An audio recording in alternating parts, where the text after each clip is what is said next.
ಸ್ನೇಹಿತರೆ, ಯುಡೇಸ್ ಪ್ಲಸ್ನಲ್ಲಿ ಶಿಕ್ಷಕರ ಮಾಡ್ಯೂಲ್ನೆಲ್ಲ ಕಂಪ್ಲೀಟ್ ಮಾಡ್ತಕ್ಕಂಥ ಸಂದರ್ಭದಲ್ಲಿ ಹೊಸ ಶಿಕ್ಷಕರನ್ನು ಆ್ಯಡ್ ಮಾಡುವುದು ಮತ್ತು ಟ್ರಾನ್ಸ್ಫರ್ ಆಗಿ ಬಂದಂಥ ಶಿಕ್ಷಕರನ್ನು ಇಂಪೋರ್ಟ್ ಮಾಡ್ಕೊಳ್ತಕ್ಕಂತಹ ವಿಧಾನಗಳನ್ನು ನಾವು ಈ ವಿಡಿಯೋದಲ್ಲಿ ನೋಡೋಣ. ಯುಡೇಸ್ ಪ್ಲಸ್ಗೆ ಮೊದಲು ನಾವು ಲಾಗಿನ್ ಆಗಬೇಕಾಗತ್ತೆ.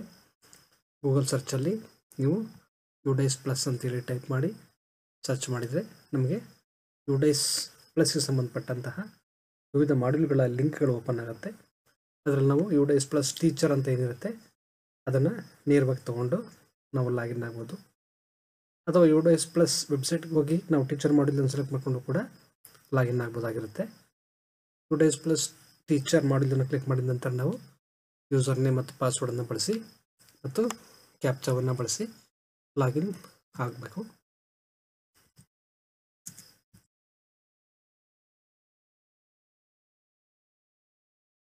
ಲಾಗಿನ್ ಆದ ನಂತರ ನಾವು ಯುಡೇಸ್ ಪ್ಲಸ್ನ ಸಂಬಂಧಪಟ್ಟಂಥ ಶಾಲೆಯ ಹೋಮ್ ಪೇಜಲ್ಲಿ ಇರ್ತೀವಿ.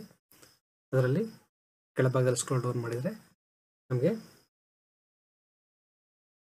Click here to open teacher DCF to fill the data ಅಂತ ಕಾಣುತ್ತೆ. ಇದರ ಮೇಲೆ ಕ್ಲಿಕ್ ಮಾಡಬೇಕು. ನಮಗೀಗ ಟೀಚರ್ ಡೇಟಾ ಏನಿರುತ್ತೆ ಆ ಶಾಲೆಗೆ ಸಂಬಂಧಪಟ್ಟಂಥದ್ದು ಅದು ಓಪನ್ ಆಗಿರುತ್ತೆ. ಅದರಲ್ಲಿ ಎಡಭಾಗದ ಮೆನುವಿನಲ್ಲಿ ನಮಗೆ ಕಾಣ್ತಾ ಇದೆ ಸೈಡ್ ಮೆನು. ಅದರಲ್ಲಿ ಮೊದಲನೇದು ಇಂಪೋರ್ಟ್ ಟೀಚರ್ ಅಂತ ಇದೆ. ಶಿಕ್ಷಕರೇನಾದರೂ ವರ್ಗಾವಣೆಗೊಂಡು ಶಾಲೆಗೆ ಆಗಮಿಸಿದರೆ ಅವ್ರನ್ನ ಇಂಪೋರ್ಟ್ ಮಾಡ್ಕೊಳ್ಳಿಕ್ಕೆ ಈ ಆಪ್ಷನನ್ನು ಬಳಸಬೇಕಾಗತ್ತೆ. ನಮಗೆ ಹೊಸ ನೇಮಕಾತಿ ಆಗದೇ ಇದ್ದಂಥ ಸಂದರ್ಭದಲ್ಲಿ, ಹೊಸ ನೇಮಕಾತಿ ಆಗಿದ್ದರೆ ನಾವು ಟೀಚರನ್ನ ಆ್ಯಡ್ ಮಾಡಬೇಕಾಗತ್ತೆ. ವರ್ಗಾವಣೆಯಿಂದ ಏನಾದರೂ ಶಾಲೆಗೆ ಶಿಕ್ಷಕರು ಬಂದಿದ್ದರೆ ಆಗ ನಾವು ಟೀಚರ್ ಇಂಪೋರ್ಟ್ ಅಂತಕ್ಕಂಥ ಈ ಆಪ್ಷನನ್ನು ಬಳಸಿ ನಾವು ಇಂಪೋರ್ಟ್ ಮಾಡಬೇಕಾಗತ್ತೆ. ಅದನ್ನು ಕ್ಲಿಕ್ ಮಾಡಿದರೆ ನಮಗೆ ನ್ಯಾಷನಲ್ ಟೀಚರ್ ಕೋಡ್ ಏನಿದೆ ಅದು ಬೇಕಾಗುತ್ತೆ ಮತ್ತು ಅವ್ರದ್ದು ಡೇಟ್ ಆಫ್ ಬರ್ತ್ ಬೇಕಾಗುತ್ತೆ. ಒಂದು ವೇಳೆ ನ್ಯಾಷನಲ್ ಕೋಡ್ ಟೀಚರ್ ಕೋಡ್ ಏನಾದ್ರು ಇಲ್ಲ ಅಂದರೆ ಅದರ ಮೇಲ್ಭಾಗದಲ್ಲಿ ಕಾಣ್ತಕ್ಕಂಥ ಗೆಟ್ ನ್ಯಾಷನಲ್ ಟೀಚರ್ ಕೋಡ್ ಅಂತ ಏನಿದೆ ಅದರ ಮೇಲೆ ಕ್ಲಿಕ್ ಮಾಡಿ ನಾವು ಸಂಬಂಧಪಟ್ಟಂತಹ ಶಿಕ್ಷಕರ ಆಧಾರ್ ನಂಬರ್ ಮತ್ತು ಡೇಟ್ ಆಫ್ ಬರ್ತನ್ನು ಬಳಸಿ ನಾವು ಸರ್ಚ್ ಮಾಡಿ ಅವರ ನ್ಯಾಷನಲ್ ಟೀಚರ್ ಕೋಡ್ ಏನಿದೆ ಅದನ್ನು ನಾವು ಪಡಿಬೋದು. ಅದನ್ನು ಪಡೆದ ನಂತರ ಇಲ್ಲಿ ಎಂಟರ್ ಮಾಡಿ ಮತ್ತು ಡೇಟ್ ಆಫ್ ಬರ್ತನ್ನು ಹಾಕಿ ಗೋ ಅಂತೇಳಿ ಕ್ಲಿಕ್ ಮಾಡಿ ನಂತರ ಅವರ ಡೇಟಾವನ್ನು ಪರಿಶೀಲಿಸಿ ನಾವು ಇಂಪೋರ್ಟನ್ನು ಮಾಡ್ಕೋಬೇಕಾಗುತ್ತೆ. ಒಂದು ವೇಳೆ ಹೊಸ ಶಿಕ್ಷಕರೇನಾದರೂ ನೇಮಕಾತಿ ಆಗಿದ್ದ ಪಕ್ಷದಲ್ಲಿ ಆಗ ನಾವೀಗ ಟೀಚರ್ ಮಾಡ್ಯೂಲ್ ಏನಿದೆ ಇದನ್ನು ಸ್ಕ್ರೋಲ್ ಡೌನ್ ಮಾಡ್ತಾ ಹೋದ್ರೆ ನಮಗೆ ಆ ಶಾಲೆಯಲ್ಲಿದ್ದಂತಹ ಟೀಚಿಂಗ್ ಸ್ಟಾಫ್ ಮತ್ತು ನಾನ್ ಟೀಚಿಂಗ್ ಸ್ಟಾಫ್ನ ಕೌಂಟ್ ತೋರಿಸ್ತಾ ಹೋಗುತ್ತೆ. ಅದರಲ್ಲಿ ನಮಗೆ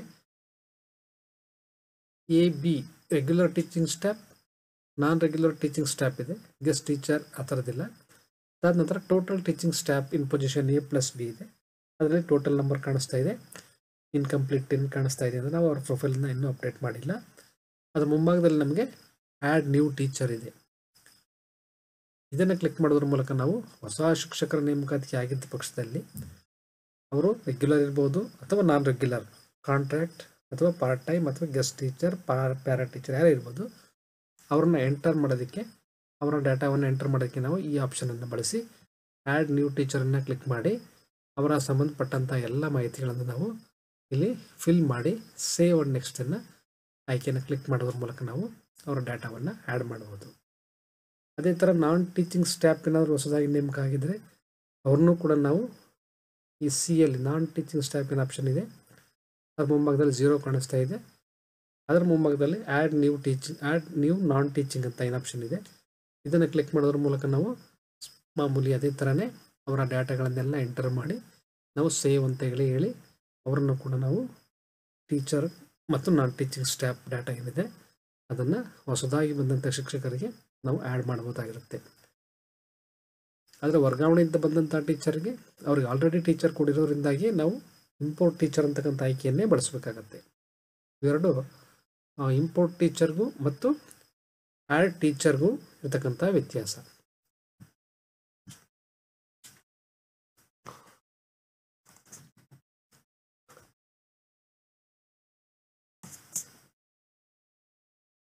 ಇನ್ನು ಟೀಚರ್ ಡೇಟಾವನ್ನು ಕಂಪ್ಲೀಟ್ ಮಾಡೋದಕ್ಕೆ ನಾವು ಏನು A+B ಕೂಡಿದ ನಂತರ A+B ಟೋಟಲ್ ಟೀಚಿಂಗ್ ಸ್ಟಾಫ್ ಇನ್ ಪೊಸಿಷನ್ A+B ಕಾಣ್ತಾ ಇದೆ.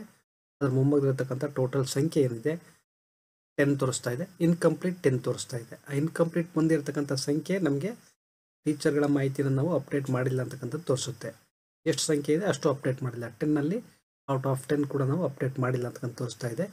ಆ ಸಂಖ್ಯೆಯ ಮೇಲೆ ಕ್ಲಿಕ್ ಮಾಡಿ ನಾವು ಶಿಕ್ಷಕರಿಗೆ ಸಂಬಂಧಪಟ್ಟಂತಹ 3 ಪ್ರೊಫೈಲ್ಗಳೇನಿದೆ ಆ ಪ್ರೊಫೈಲ್ಗಳನ್ನು ನಾವು ಅಪ್ಡೇಟ್ ಮಾಡಿ ಆ ನಂತರ ಅದರ ಸ್ಟೇಟಸ್ ಇನ್ಕಂಪ್ಲೀಟ್ ತೋರಿಸ್ತಾ ಇದೆ. ಅಪ್ಡೇಟ್ ಮಾಡಿದ ನಂತರ ಅದು ಕಂಪ್ಲೀಟ್ ಅಂತ ಹೇಳಿ ತೋರಿಸುತ್ತೆ.